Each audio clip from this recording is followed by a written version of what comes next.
Me and my mother were driving through our small town in Southwest Virginia.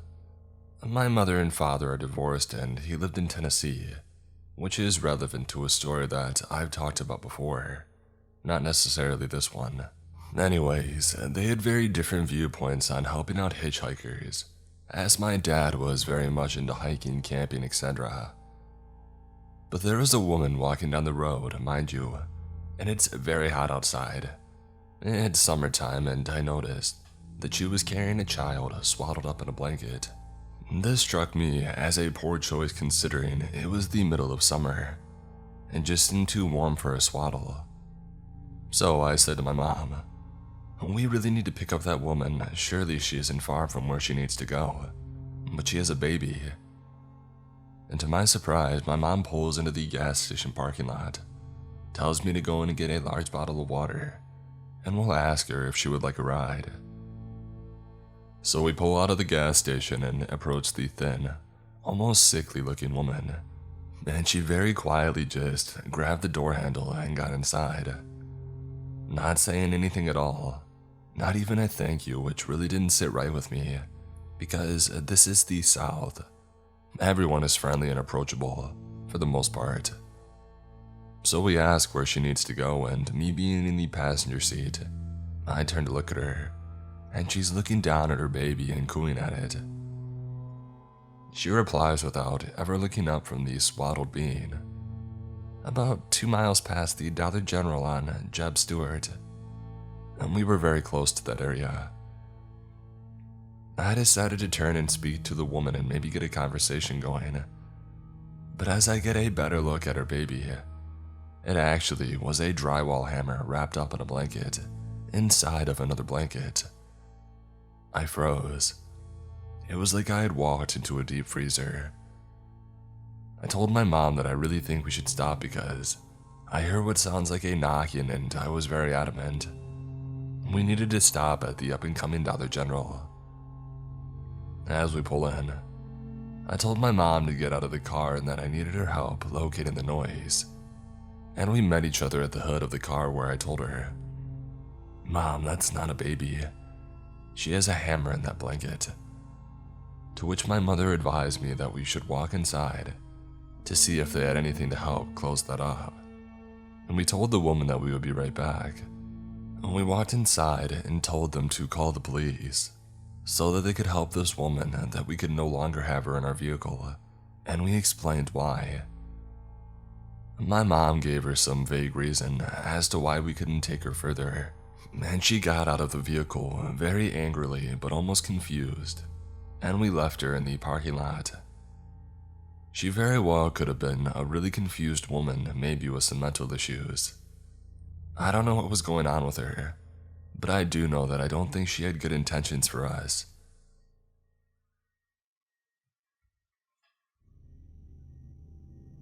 Years ago, I was working at a craft store and had recently discovered that I was pregnant. The father and I were best friends with the occasional benefits. I had been told months prior to this that I couldn't have any children, so I wasn't exactly careful. At this point, we were just trying to figure out our plan for parenting and work out our real feelings for each other. One night, I was cleaning up an aisle, finishing up my closing duties when a man walked up to me. He was a black male, short but hefty, with beads braided into his beard. I smiled at him and he approached me and asked if he needed any help. "Yeah, I'm looking for... I'm sorry. You're gorgeous." I smiled politely and thanked him, and asked again what he was looking for. "I don't even remember now. You think that I could get your number?" "I'm flattered, but I'm not available and I'm also pregnant." "Is the dad in the picture?" Feeling rejected from a convo with the dad, I had a foot in my mouth moment. "Not really." "Girl, you shouldn't be doing this alone. I'll be the stepdad. Heck, I'll even be the dad. Please, let me get your number." Wanting him to go away, I gave him a fake number. I wrongly assumed that he would run when he found out that I was with a child.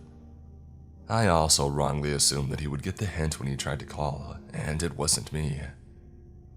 He knew my first name because of the name tag. I never did find out his. Everyone called him the Movie Man because he would sell bootleg movies outside of a gas station. I had put him out of my mind until the following week. I came back in after a day off. He had been back in asking for me. I told my manager about the encounter. We decided that since I worked in a department in the back of the store, when they saw him come in, they would page a code name to go to the stockroom. The next couple of weeks, Abby was called to the stockroom at least 8 times. A week went by without incident. We all figured that he had given up and we let our guard down. One day, I was walking up to the registers when he walked in the door. It was close to Christmas and we were extremely busy. I changed directions quickly, pretended that I didn't see him, and he headed straight for one of the few male coworkers. The movie man caught up with me and grabbed my arm as I reached the male coworker. "Hey, I've been trying to call you and you gave me a fake number." His grip getting tighter on my arm. I looked at the male coworker and he was obliviously opening boxes to stock merchandise. "No, I didn't. The number you gave me is disconnected. Look, I am now with the baby's dad. I'm not interested." "What?" "I'm not available." "Maybe not now, but I'll wait." He angrily let go of my arm and walked out of the store. That was him. "I walked over here for help, and thanks for that," I said sarcastically to my coworker. Because I'm mixed and the movie man is black, the coworker assumed that we knew each other and wasn't paying attention. The manager on duty had to call the police. Getting yelled at by an officer for even giving him a fake number is fun when you're a hormonal pregnant mess. Getting yelled at by the manager for being stupid is fun.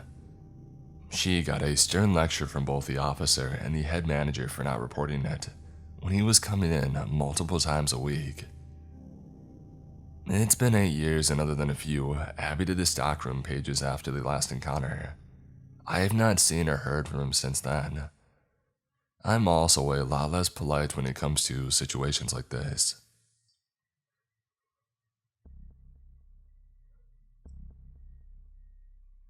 My mom recently told me the story of how an older couple wanted to have me.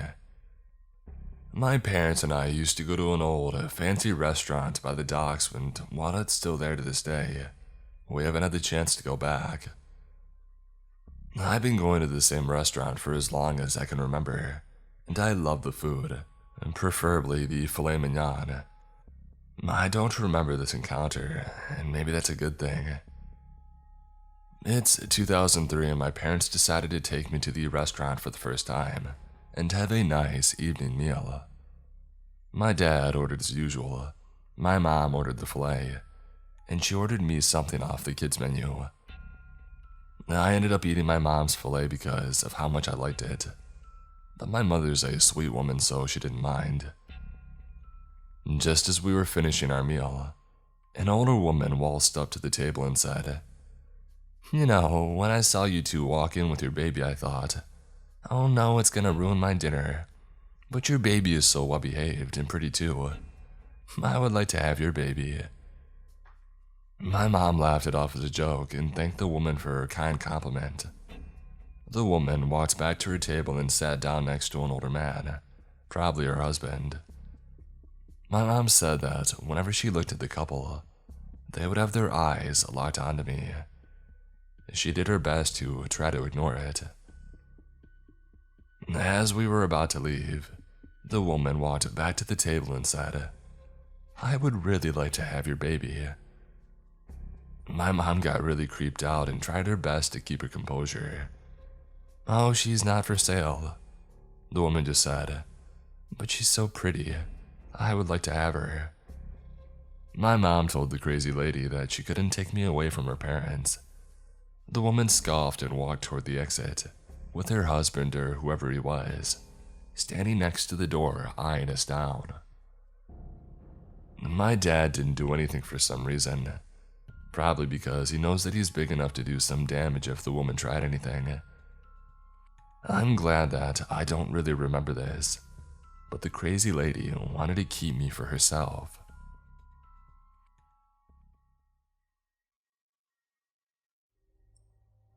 Rewind to my year in 4th or 5th grade, and I'm turning 19 soon now.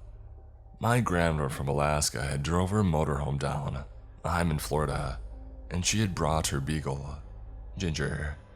My friends and they were my siblings lived about a 10 to 15 minute walk away from my house, and I wanted to show them my grandma's dog since I was already taking her out for a walk. I had gotten about 5 minutes from my house, so literally just down the road a little bit, and I crossed the main drag. A little bit further down is a church. My house at the time and the church's property were bordering each other. I'm on the opposite side of the road where the church is located, and there's a small circle driveway. So Ginger stopped to smell some bushes, and I'm just like, okay, get a smell and we can go.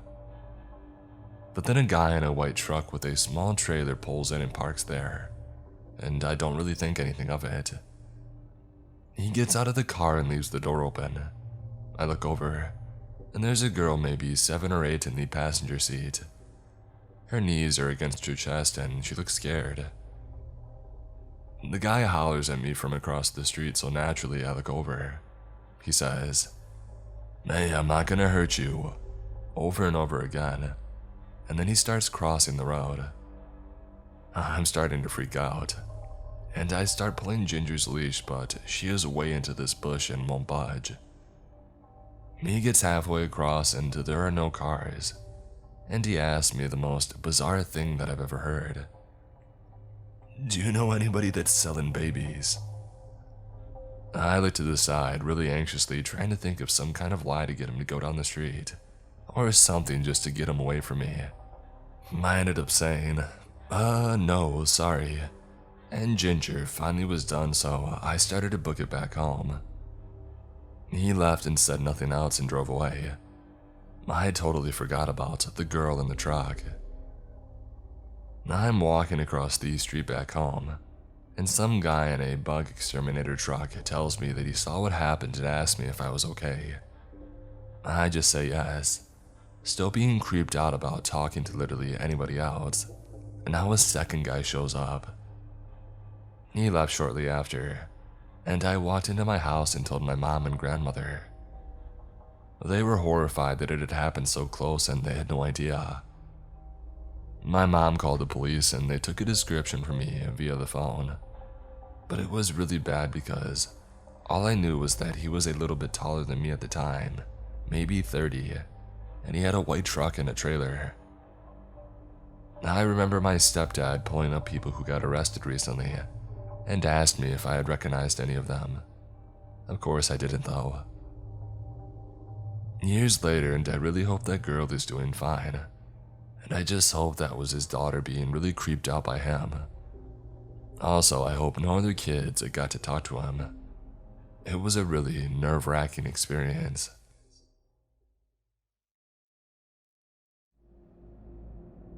For background, my family moved to the countryside from the city when I was about 7 years old, and I'm 21 now. Both my parents had grown up in the suburbs and had lived in the capital of our state for about 10 years before we had moved. It definitely took us some time to get used to the train tracks that ran by our house, the wild animals, the weird but kind neighbors, and the odd visitors. Another thing is that you have to get off the main road and turn onto a long gravel drive to get up to our house. We can see the entire length of the driveway from certain points in our yard, which is about 3 acres. A few years after we had moved in, my dad got a promotion at work, and as a result, started to go to conferences and business trips that lasted from a few days to a week, at least a couple of times a year. My mom felt nervous about being home alone with 2 young kids. I was 10 and my brother was 6. And so we decided to get a dog. We knew that we wanted a big dog, but something that would be gentle with my brother and I. After a few weeks looking at shelters, we took home Rocky. He was about 9 months when we took him home, and dirty pushing 70 pounds. We believed that he was a German Shepherd mix with some northern or mountain breed. We aren't sure to this day, but he's a massive red-colored dog with a long black muzzle and ears, a fluffy tail that he carries over his back, and a white stripe up his nose. It wasn't long until he was 100 pounds, and an absolute force to be reckoned with. Even though he was very gentle with both my sister and I, loved our cats and was a big ball of joy around everyone we brought into our house, he tended to be very territorial and aggressive with other dogs, and very protective of us, especially of my mom and I. Once the electric company came to do work on the telephone poles on our property without telling us at first, and after 20 minutes they finally had to call us because Rocky had trapped them in their truck and was jumping up and barking at their windows. I doubt he would have really attacked them if they had gotten out of their trucks, but it was more than enough to make them think twice. This protective instinct came in very, very handy one day. It was summertime and my dad was at work and my mom was home with my brother and I, since she was a teacher and off for the summer with us. My mom was working in our garden, and my brother and I were playing close by, with Rocky watching over all of us. Rocky all of a sudden sounded the alarm, throwing his head up in the air and barking and howling. He makes a deep woo-woo noise. I looked up to see a dirty white pickup truck pull off from the main road and into our driveway. This wasn't necessarily alarming at first, as people sometimes used our driveway to turn around when they got lost. But the white pickup slowly ambled up our drive, and I could see something strange in the bed. It was lumpy and discolored, but I couldn't really tell what it was until he pulled all the way up to our house, where our other cars were, and honked the horn to get our attention. It was meat. Giant red chunks of meat with some of the limbs of various animals still attached. It was the creepiest thing that I had ever seen in my life. Just a grizzled, scraggly man in his early 50s, driving a pickup truck full of meat in the southern July heat. I immediately just got a really, really bad vibe from this guy, and I remember my mom telling my brother and I to go inside, and we did, but we watched out the glass door. Rocky had surprisingly been quiet at that point, but was now next to my mom, and she had her hand around his collar. The guy rolled down his window and asked my mom if she wanted to purchase some meat. My mom said no and to please leave our property. Instead, he went on about the different types of meat, and asking how much we wanted. Beef, venison, pork, etc. My mom asked him to leave again, but instead he decided to get out of the nasty white pickup. As soon as his feet were on the ground, Rocky went ballistic, barking and snarling. This finally made the guy stop.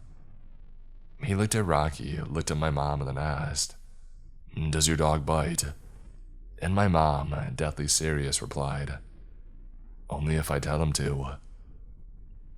The guy took one more look at Rocky and I'm guessing decided not to mess with the giant, snarling beast. He got back in his truck, backed up, and headed back down our driveway. I don't know if he really was selling the meat or not, but apparently he had been around to our neighbors as well, who had also gotten a really bad vibe from him. We'll never know what he was really up to with those giant slabs of meat in the bed of his pickup truck. Maybe he was just a weird guy trying to sell some sketchy meat. Maybe he was looking for something else. We never saw the meat man, as we started to call him, again though. To this day, Rocky is still kicking it, by the way. He's almost 15 and now he's completely deaf, but he's still out in the yard on summer days, watching over us.